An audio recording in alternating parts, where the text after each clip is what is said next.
2026-এ তোমরা যারা যারা এনএম জেনএম অথবা জেনপাস ইউজি পরীক্ষাটি দিচ্ছ, কিন্তু ড্রপ নিয়ে দিচ্ছ, তাদের জন্য কিন্তু জিনিসপত্র ইজি হচ্ছে না। তোমার মা বাবা এখনো তোমার দিকে সেম ভাবে চেয়ে বসে আছে যে আমার ছেলে বা মেয়ে একটা ভালো কলেজ পেয়ে যাবে এই বছর। তোমার যে আত্মীয় স্বজন যারা আছে তারা হয়তো তোমাকে সেম কোয়েশ্চেন জিজ্ঞাসা করবে যে কি রে, এবারও তুই কলেজ পেলি না।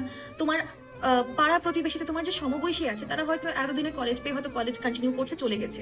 কিন্তু তুমি পড়ে আছো সেখানটায় যেখানটায় তুমি তোমার স্বপ্নকে চেস করছো, তোমার স্বপ্নকে ধরতে চাচ্ছ যে আমি একটা খুব সুন্দর নার্সিং প্যারামেডিক্যাল কলেজে ভর্তি হব এবং ওটা গভর্নমেন্ট হয় যাতে। একটা ড্রপারকে কিন্তু অনেক কিছু ফেস করতে লাগে, এই প্রশ্নের সম্মুখীন হতে হয়। তাই জন্য আমরা সেটা বুঝি, আমরা প্রত্যেকটা টিচার সেটাকে কিন্তু বুঝি, অ্যান্ড আমরা সবাই তোমার পাশে আছি। তোমার করণীয় কি হচ্ছে, তুমি ভালো করে পড়াশোনা করো। তোমার লেটস ইমপ্রুভ নার্সিং এর যে চ্যানেলটা, সেখানে তোমাদের জন্য ক্লাসেস, তোমাদের জন্য বিভিন্ন রকমের মেন্টরশিপ আসতে চলেছে, যেখানে আমরা তোমাদের পাশে থাকবো এবং গাইড করবো। তার জন্য চ্যানেলটাকে অবশ্যই সাবস্ক্রাইব করো, আর চ্যানেলটা দেখতে থাকো, বিভিন্ন কন্টেন্ট আছে এখানে।